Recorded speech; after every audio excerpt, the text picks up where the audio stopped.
कुमार खत्म हो गया। दशरथ रोते हुए चल देते हैं। पैरों की आवाज सुन करके अंधे पिता समझ गए, लगता श्रवण आ गया। बेटा कितनी दूर था पानी, तुमने तो आने में बहुत देर कर दी।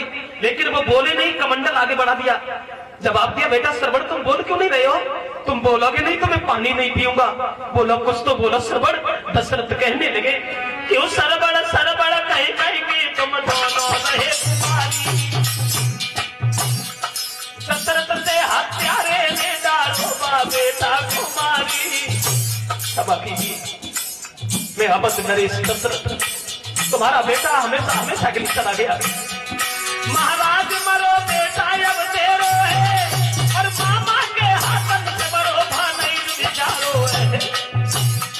कोई सुन दशरथ की बात दो धरती में गिर गए। कोई सुन दशरथ की बात दो धरती में गिर गए।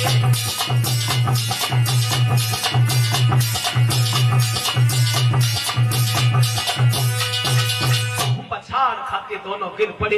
होश आया तब कहा, दशरथ बुरा किया तुमने। यही एक सहारा था, यही एक अंधे की लकड़ी थी, वो भी तोड़ दी तुमने। मैं तुम्हारे हाथ का पानी नहीं पीऊंगा। हो सके तो इतना कर दो, जा मेरे बच्चे की लाश से मुझे वहां तक पहुंचा दीजिए। तुरंत ही श्रवण कुमार की लाश के पास में माता पिता को पहुंचाया। दोनों लाश से चिपट करके रोने लगे।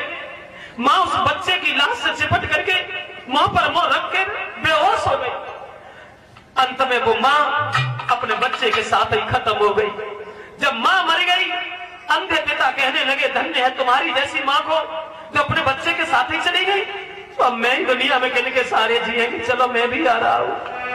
कोई बेटा के दुख में मारी उन्होंने कंठ कटारी।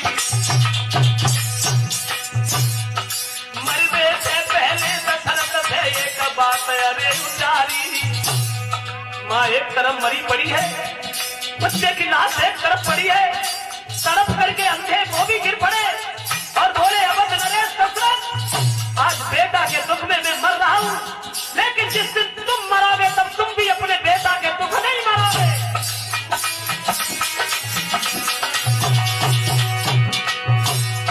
महाराज पुत्र के दुख में जाई रही जाने, ऐसी रात तुम मरे हो के कष्ट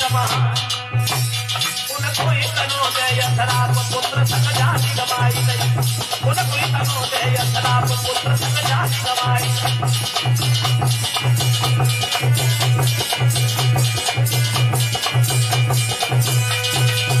श्रवण कुमार के पिता ने कहा था, जैसे मैं मर रहा हूँ ऐसे ही तुम मरोगे, बेटा के दुख में मरोगे।